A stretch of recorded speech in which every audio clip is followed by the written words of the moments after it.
If you like today's episode, come to our Telegram group. Search for Analysis in Chains on Telegram. This is the Analysis in Chains with Nathan Williams and Neil Kieran.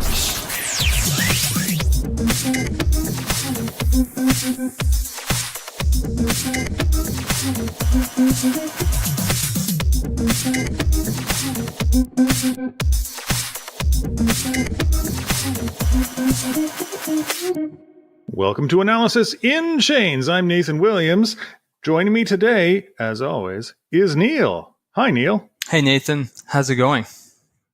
Everything is wonderful, as always. This week, I'm traveling. I'm actually going to Nigeria, so we're recording this beforehand. That way, we don't have to do a cop-out episode. Isn't that thoughtful of us, Neil? It is. I can only hope that the crypto doesn't have some crazy dramatic news that we're going to be missing out on while you're away. Yeah, either it goes to the moon or everything comes crashing down, and we're just talking about potential applications. Fiddling while the world burns. So what we had thought to talk about was the idea of using blockchain for real estate. It's a new and trending topic. It's a very interesting application for crypto. Neil, how did you get into this thought? What appealed to you about it? So I came across a video on Bloomberg because Bloomberg are very good at talking about new ideas, new business models related to blockchain and crypto. And they often give Mike Novogratz a lot of airtime. So they were talking about a company in New York that had, I think they were trying to build or maintain apartment block worth $12 million.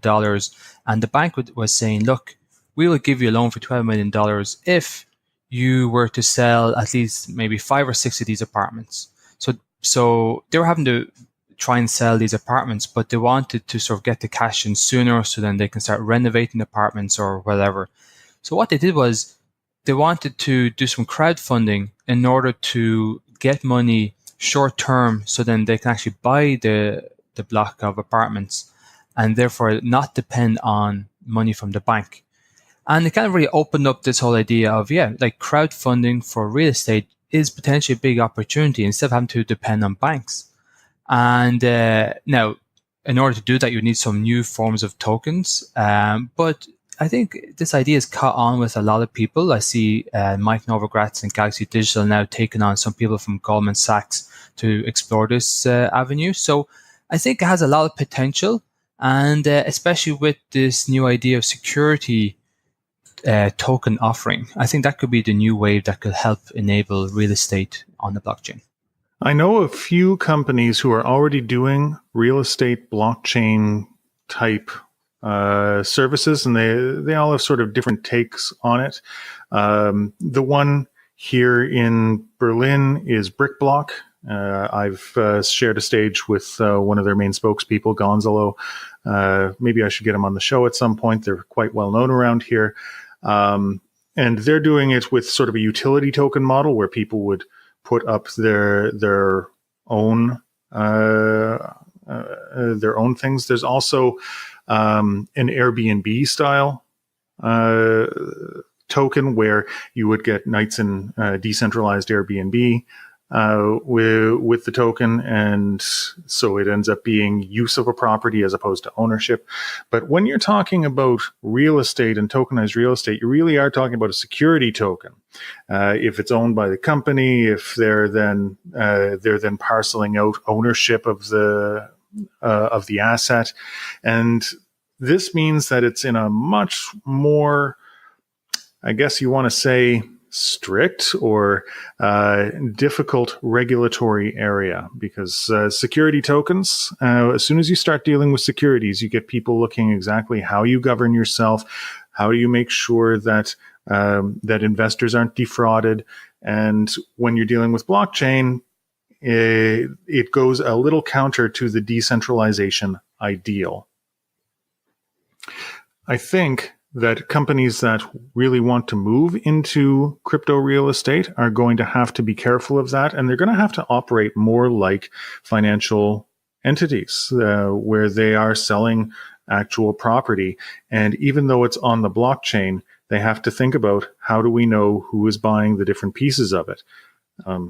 The security tokens can be traded very liquidly, just like you can trade other tokens, but you have to know who's buying your token. And I think that's the main appeal of this idea. Because if it just becomes, well, in my view, if it just becomes another asset that's traded amongst institutional investors and really, like, we say, normal people like you and me cannot partake, well, then it kind of feels a bit pointless. So, because I asked myself, okay, what's the whole point of this? And if it is opens up liquidity, like liquidity for who? Like, if it is a thing, I heard this idea before. What if I were to buy a house and I was on the blockchain and I've paid off 20% of the debt, and then there's a big global crisis and the value of my home is actually decreased. Now, today, we would go into negative equity. We're actually paying off a loan that's worth more than the value of the house today. But wouldn't it be awesome if I could say, well, the value of my house is now decreased, therefore I'm going to be buying cheaper equity of my home, which will help me pay off my debt quicker. So, which is an awesome idea. But the thing is, how does that work? Is it that, putting retail on the real estate on the blockchain means that everyone can have access to it, or is this just a game for institutional investors? Different to the housing bubble and crisis we saw in USA, where institutional investors were making these crazy bets and everything fell apart. So I feel that's really interesting, isn't it? I didn't even think of that. So I asked myself, okay, what is the goal of this? Is it that the people just don't trust banks, therefore we take this other format and take on debt, or is it to enable people manage their debt effectively if they're not institutional investors? So I asked myself, like, what is the main goal of this? Think about it this way, Neil. The way a mortgage works is that it isn't equity, it's a loan, right? So it's true the bank has sort of equity in your home, but the way the contract is structured is as a loan, and then they can sort of call the loan if needed. The equity serves as collateral. It's almost, I guess, in blockchain terms, it's like this. It's like it's staked on a smart contract.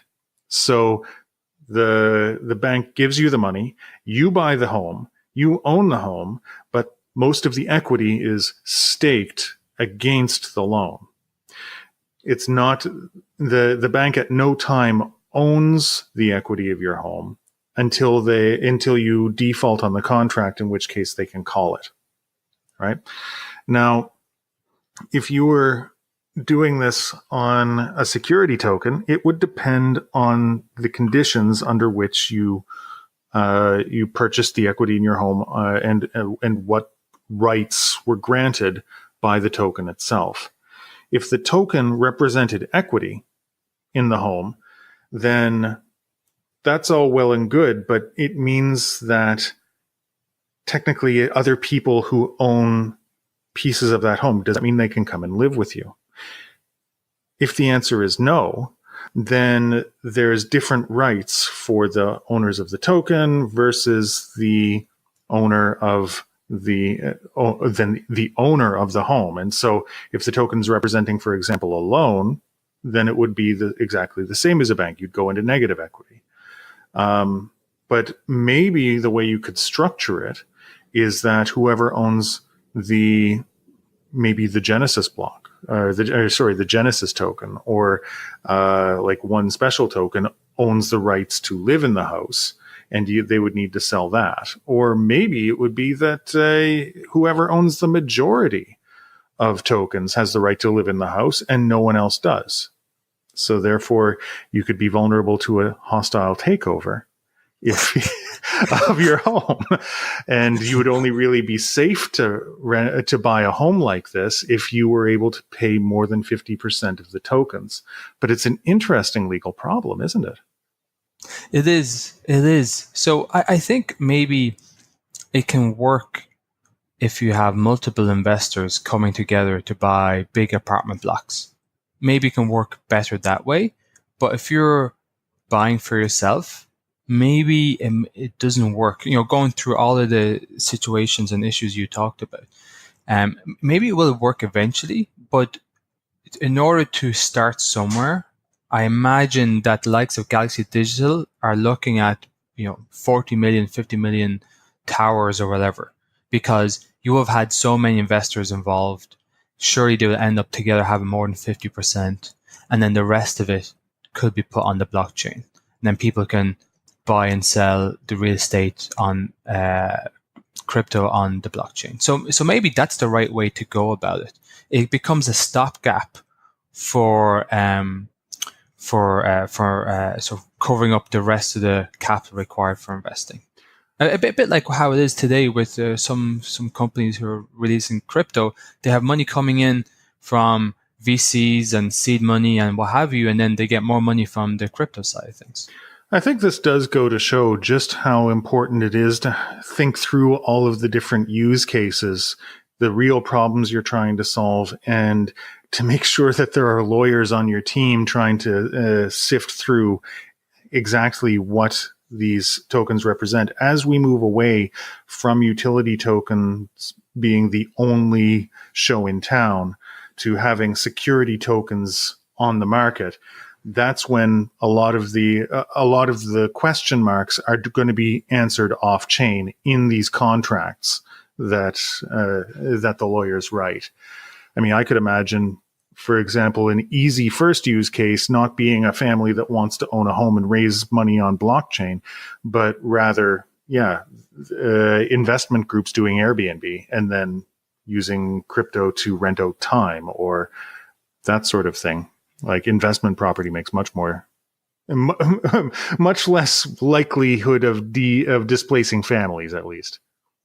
Yeah, but I look at this idea and it gives me hope for blockchain, but at the same time, it makes me feel that this decentralized world is actually further away than we realize, because there's still a lot of hurdles to get over.